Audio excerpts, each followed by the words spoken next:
Every friend group has one. The person everyone calls when things fall apart. The one who always picks up the phone no matter what time it is. They listen without interrupting. They give advice without judgment. They hold space for everyone else's mess without ever making it about themselves. And nobody ever asks them how they're doing. Not really. Not in a way that expects an honest answer. Here is what most people get wrong. They think it is a defense mechanism, and then they stop thinking. Like that label explains everything. You know exactly who this is. The friend who gives you everything, but the moment you cross a line, they vanish. No drama, just gone. The one who gets the 3 a.m. calls, who talks people off ledges, who remembers everyone's triggers and boundaries but never mentions their own. And here is what nobody tells you about being the strong friend. It is not a personality trait. It is a role you learned to play so early you forgot. It was a performance, and the psychology behind it will change how you see the strongest person in your life. Let's go back, because niceness doesn't come from nowhere, and in most cases, it didn't start as a personality trait.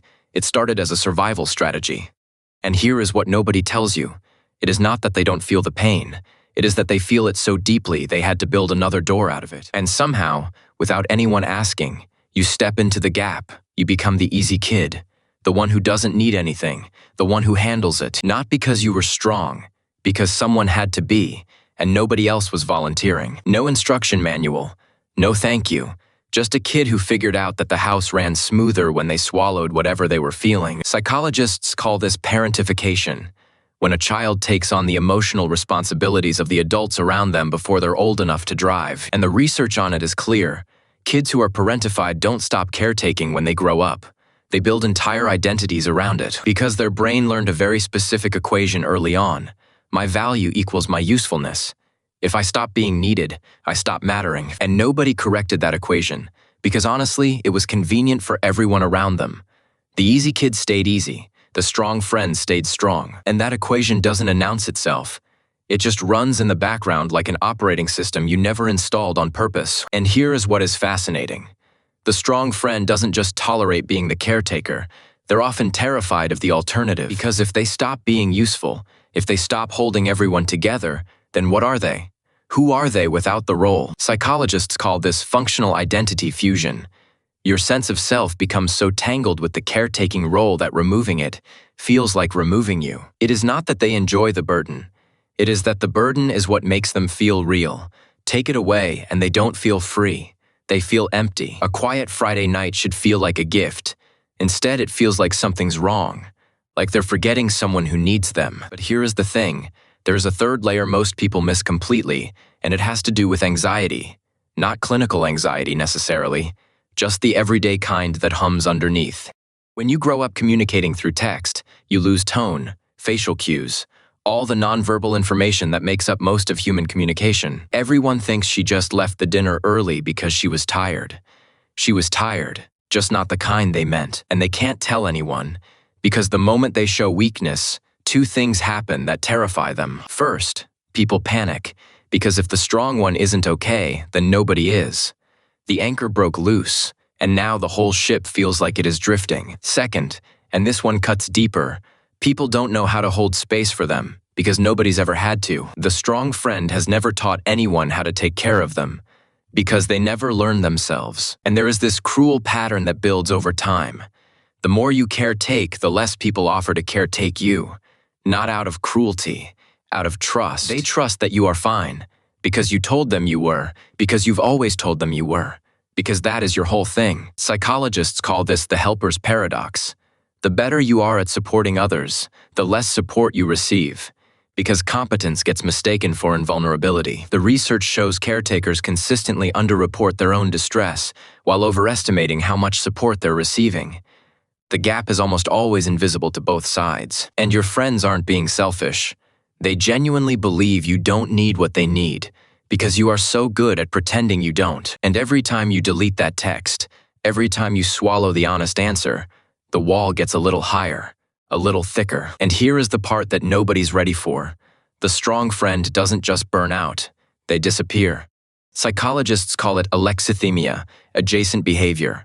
Not a full inability to identify emotions, but a trained habit of rerouting feelings through humor before they register. Not because she doesn't love them, because she doesn't have the energy to perform being okay anymore, and she can't imagine being anything else around them. And nobody notices for a while, because the strong friend was never the loud one. Their absence sounds exactly like their presence. Quiet. Psychologists call it compassion fatigue withdrawal. But the human version is simpler. They gave until there was nothing left, and then they just stopped. Not because they stopped caring, because they couldn't figure out how to say, "I need help too," without feeling like they were breaking the only contract that kept them loved. And if you are listening to this and thinking, "That is me," there is something you need to hear that nobody in your life is going to say first. You are allowed to need things.